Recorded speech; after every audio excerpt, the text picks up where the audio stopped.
Hey y'all, Maggie here. I just want to give a little insight about what to pack technology wise. It's not something we all would think about while packing, unless you do.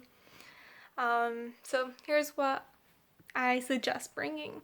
I do suggest bringing a computer or your tablet or something you use as a computer, just because when your phone dies or if something happens, you do have a computer backup.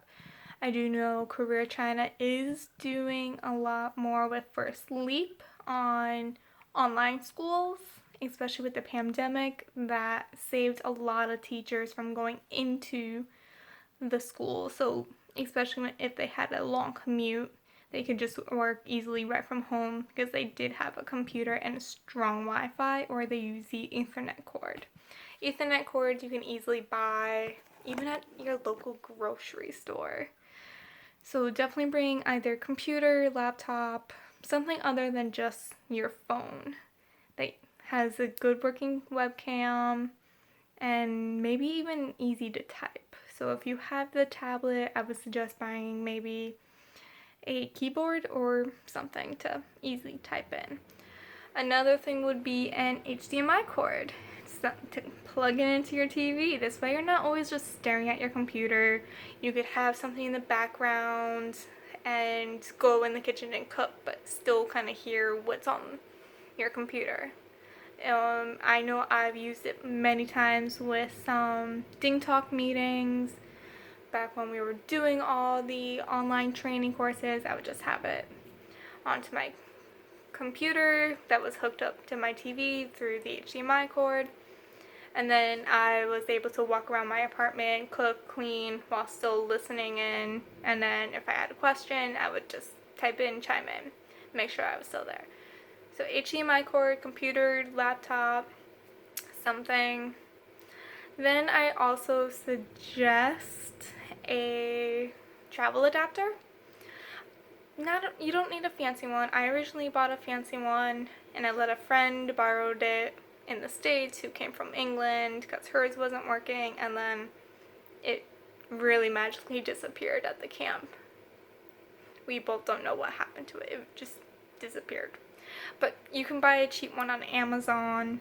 It's not really needed by the US, but it's also something you can use, especially one that has a voltage converter, so that helps. And I'm not really big into technology, so that's a lot of research I did to find an adapter, but it's an adapter that I can plug in with my computer cord because my computer uses a lot of voltage, and it does transfer into a Chinese voltage, so there's no oh no, I just blew a fuse situation.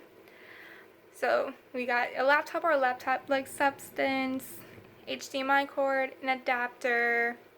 If you're a gamer and need your PS or your gaming system, a Wii, the Wii Switch, not the actual Wii, you can bring it. You'll be very popular. I can tell you that one.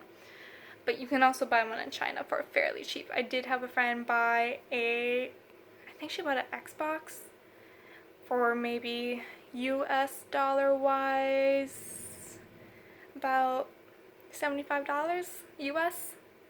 And another friend bought his completely brand new, and his was maybe $100, like flat $100.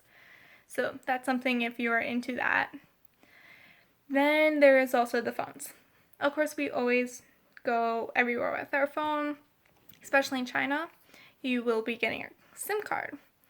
Don't worry if your SIM's not compatible with your phone. It could mean many things. It could mean your phone wasn't paid off, so make sure your phone is paid off when you're in China. It can mean that the SIM does not like your phone, or your phone doesn't like the SIM. Simple solution.